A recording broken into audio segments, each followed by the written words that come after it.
बूढ़े माँ बाप भी अब बच्चे हो गए हैं। आज मैं अपने ईश्वर और गुरु जी से दोनों हाथ जोड़कर आज तक की अपनी सभी गलतियों के लिए जो अनजाने में ही सही की गई होगी उनके लिए माफी मांगती हूँ। और आप सबसे भी यही कहना चाहूंगी कि हम सब जानबूझकर कभी किसी को तकलीफ नहीं देते हैं, फिर भी गलतियाँ तो कई बार करते ही है। इसलिए जब हम किसी को दुख देते हैं तो उसका का भुगतान हमें ही करना होता है, बस समय नहीं पता होता है और भुगतान गलती से 100 गुना बड़ा होता है। और यह बात भी सच है कि गलती समय पर समझ कम ही आती है, जब आती है तो समय निकल चुका होता है। साथ ही कर्मों का हिसाब सबको किसी न किसी रूप में चुकाना ही पड़ता है। जब समझ आती है तो बहुत देर हो चुकी होती है और अपने घर बाहर दोनों जगह हम किसी न किसी रूप में गलती करते रहते हैं। अपने अगरूर में दूसरे की भावनाओं की कद्र करना भूल जाते हैं। ये शुरुआत हम सबसे पहले अपने ही घर से शुरू करते हैं। हम अपने बड़े बुजुर्गों के साथ अच्छा व्यवहार नहीं करते, उनकी बातों को न समझकर उन पर हमेशा चिल्लाते हैं, उनसे ऊंची आवाज में बात करते हैं, उनको बात बात पर जलील करते हैं, उनका ध्यान नहीं रखते हैं, बस अपनी जिम्मेदारी का बोझ समझकर घर में रखते हैं। और अगर परेशान हो जाए तो सोचते हैं कि कब इनसे पीछा छूटेगा, कब ये मरेंगे। जब हम उनको दुख देते हैं तो सोचो उनके दिल पर क्या बीतती होगी, उनकी आंखों से निकलने वाले आंसू। और जब उनका गला दर्द से भरा जाता होगा और आवाज बाहर नहीं आती होगी तो वो हमारे बारे में क्या सोचते होंगे कि ये वही बच्चे हैं जिनको हमने अपना पेट काट काट कर इन्हें काबिल बनाने के लिए हम जवान से कब बूढ़े हो गए, हमें पता ही नहीं चला। सोचा इनकी सफलता ही हमारी जिंदगी की सफलता होगी, पर आज हम ही इनके लिए बोझ हैं।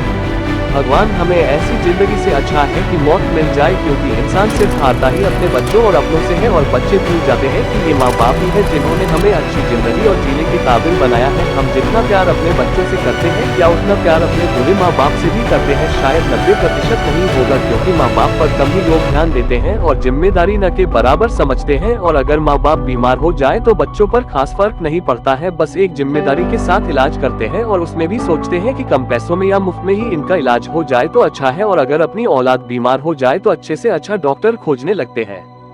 सोचो जो माँ बाप अपनी जिंदगी देकर जीवन देते हैं और जीने के काबिल बनाते हैं, उनके लिए हम सोचकर कार्य करते हैं। माँ बाप की जगह ईश्वर से भी ऊंची है। ईश्वर एक विश्वास और माँ बाप एक सत्य है जो ईश्वर के समान है। ये बात तब समझ आती है जब हमारे बच्चे हमारे साथ वैसा ही करते हैं, तब हमें माँ बाप की याद आती है। इसलिए माँ बाप का दिल मत दुखो और साथ में किसी भी इंसान का, चाहे बच्चा बुरा कोई भी हो, किसी को बुरा मत कहो। इंसान को तो क्या जानवर से भी बुरा व्यवहार नहीं करना चाहिए। दर्द सबको होता है, इसलिए जो बोएंगे वो ही काटेंगे, यही सृष्टि का नियम है। कर्म ही फल है, खट्टा या मीठा, मान या अपमान, समय समय पर सब यही मिलता है। जिस प्रकार घड़ी की सुई घूमती है और उसी रूप में पैसा और औलाद घड़ी की सुई के चक्कर के समान है। बात समझ देर से आती है, पर जिस दिन समझ आ जाए समझ लेनी चाहिए, क्योंकि कर्म का फल कम ही सही पर कुछ तो मिलेगा। बस आप सब से इतना चाहती हूँ कि माँ बाप और बड़े बुजुर्गों का सम्मान करें, साथ ही सम्मान से बात करें। उन्हें हमारे प्यार की जरूरत अधिक है। अब हमारे बुजुर्ग भी हमारे बच्चों की तरह हो गए हैं, अपने बच्चों की तरह उनका ध्यान दिल से रखें, तभी उनकी आत्मा दिल से आशीर्वाद देगी और यह हमारा कर्तव्य भी है।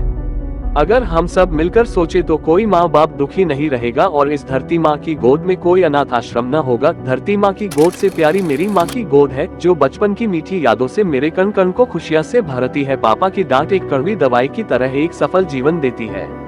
माँ बाप न होते तो जीवन न होता, जीवन न होता तो हम कहाँ होते। जिसने ये दुनिया बनाई उसने जीवन में सब रंग रिश्तों में घुल दिए, इसलिए रिश्तों को प्यार के साथ संजोकर रखे। रिश्ते प्यार की भूखे के समान होते हैं, ऊपर वाला रिश्ता बनाता है और हम कितनी अहमियत से रिश्ते निभाते हैं ये हम पर है। रिश्ते ईश्वर के घर से तय होकर आते हैं और धरती पर हम उस रिश्ते के नाम से पुकारे जाने लगते हैं। हर रिश्ते के अनेक रूप है, प्यार सबसे अनमोल शब्द है जो मान सम्मान के साथ रिश्तों को दिलों की एक खूबसूरत डोर में बंद कर संसार में चलता है। और अगर मैंने गलती से किसी का दिल दुखाया हो तो माफी चाहूंगी। जय हिंद, जय भारत।